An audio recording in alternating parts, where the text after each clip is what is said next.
The face of the Idaho college murders just made a stunning legal move. Tonight, we break down what it means and what's next. Narration begins. He was the quiet PhD student who studied criminal behavior. Now, he's the convicted killer in one of America's most shocking student murders. Bryan Kohberger, the man accused of brutally killing 4 University of Idaho students, has accepted a plea deal. No trial. No jury. No death sentence. Just 4 guilty pleas. And a life behind bars. But for the families left behind, the news raises more questions than answers. Was justice truly served? Or did the system take the easy way out?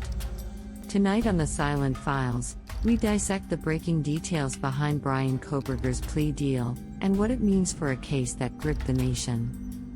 Act 1, A Night That Changed Everything. November 13, 2022. 4 college students, Kaylee Goncalves, Madison Mogen, Xana Kernodle, and Ethan Chapin, were stabbed to death in their off-campus home in Moscow, Idaho. There was no forced entry.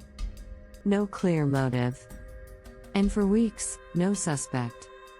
Then, on December 30th, police arrested Bryan Kohberger, a 28-year-old criminology PhD student from nearby Washington State University.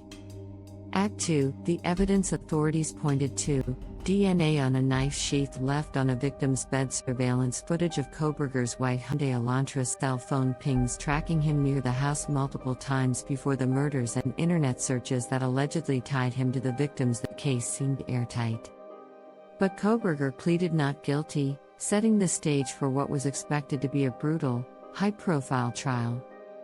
Until now.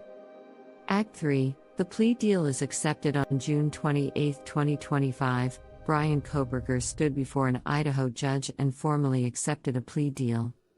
In exchange for pleading guilty to 4 counts of first-degree murder, prosecutors agreed to remove the death penalty as a sentencing option. He will serve 4 consecutive life sentences without the possibility of parole. No trial. No cross-examination.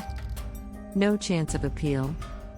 The courtroom was silent as the families of the victims listened, some crying, some stone-faced. It was over. But did it bring closure? Act 4, the reaction. The response has been mixed, and deeply emotional.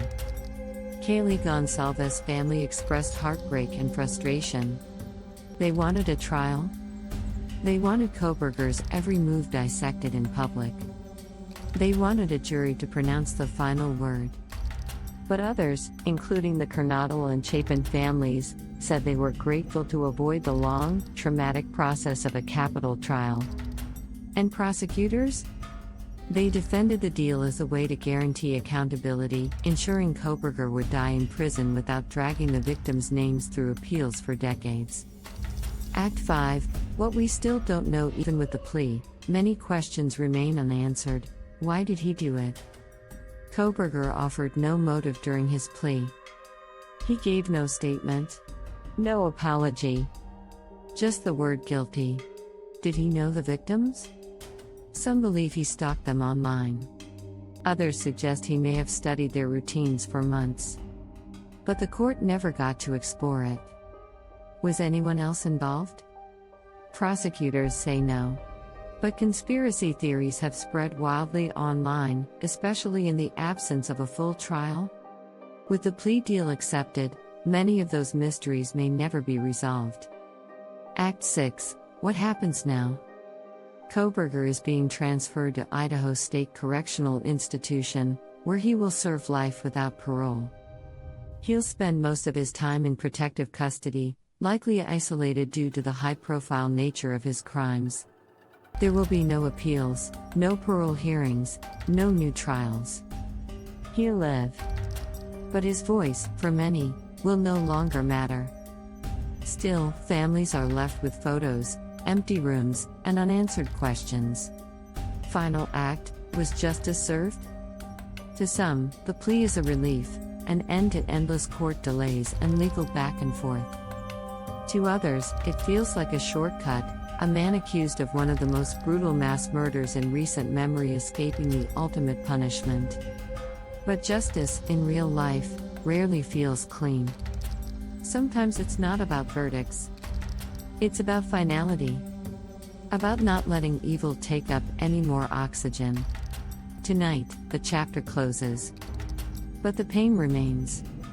Brian Kohberger will never walk free again. But the memories of Kaylee, Madison, Xana, and Ethan live on, in the classrooms they never return to, the families who still speak their names, and the quiet town that will never forget. Subscribe to the Silent Files for more real stories where justice and mystery collide. Share your thoughts. Was this plea deal justice, or a missed opportunity for truth?